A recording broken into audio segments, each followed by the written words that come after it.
Hi everyone, welcome to High Plane Games. My name's Simon and this is a review of Lightfield Hyperwave Edition.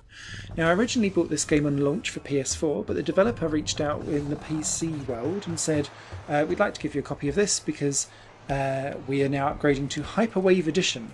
Now PC, PS4 and Xbox One owners will get this update for free. Which is great. So if you already own the game, this is a no-brainer. But I'm going to be talking to people to say exactly what has changed and how this game plays if you're new, because it's quite a stylized game and I think it takes a little while to kind of get used to what's going on. So Lightfield itself is a 3D racing parkour space weirdness is probably the best way to describe it. You'll have time trials, you have races. They can be against ghosts or actual AI components, or if you're in time trial mode, it will actually download other people's hot laps and put you up against them, which I really love. The idea behind how do you go fast in this game is two ways. One is to work out the quickest route through all of the tech points that you've got, and each arena that you play in is like its own self-contained space station that you need to fly around, or like an arena on a certain planet. I love the visual design of this game. It's what first drew me in. That and the fact that you have a trail of light behind to see where you're going, so you can kind of keep up with AI and see what they're doing differently and going as you go along. The second way how you go faster in this game is by completing stunts as you go along, by basically pressing, I'm going to use a PS4 controller for this, the X button, to like clamp yourself like a magnet to the floor.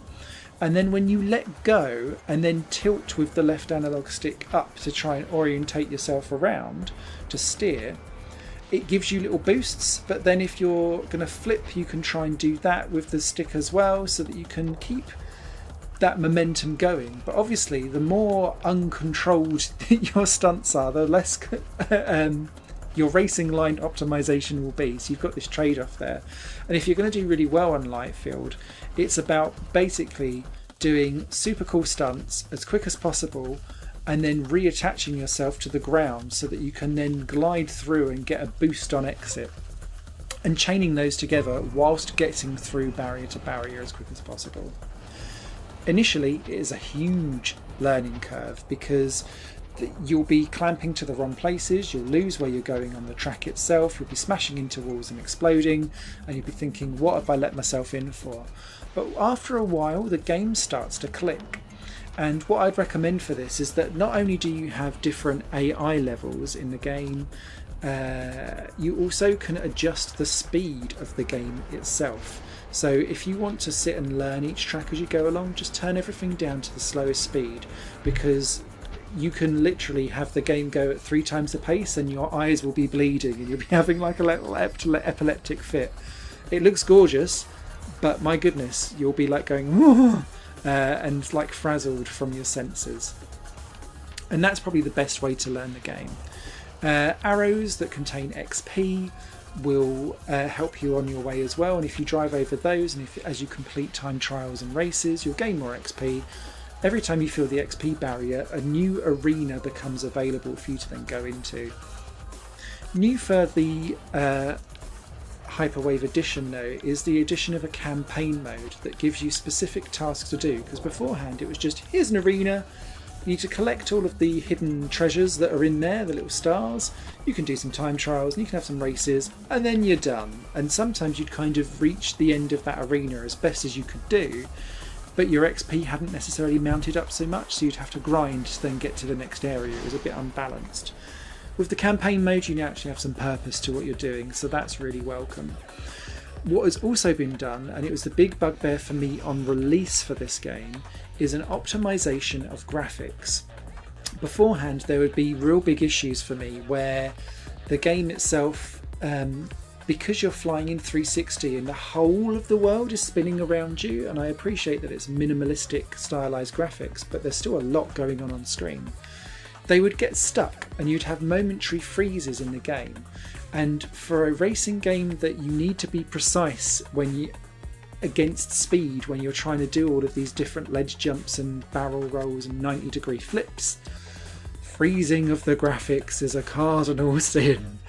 In the Hyperwave edition, I'm still finding minute freezes, but it's nowhere near as bad as what it was before. So you're able to get through races and really go for it and still be okay. I can imagine they're still being there when you start to speed up the game on the really high speeds and high difficulties.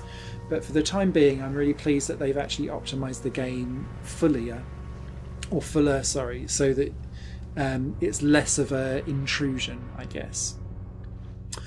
But yeah, aside from that, I kind of give Lightfield a 1.5 thumbs up.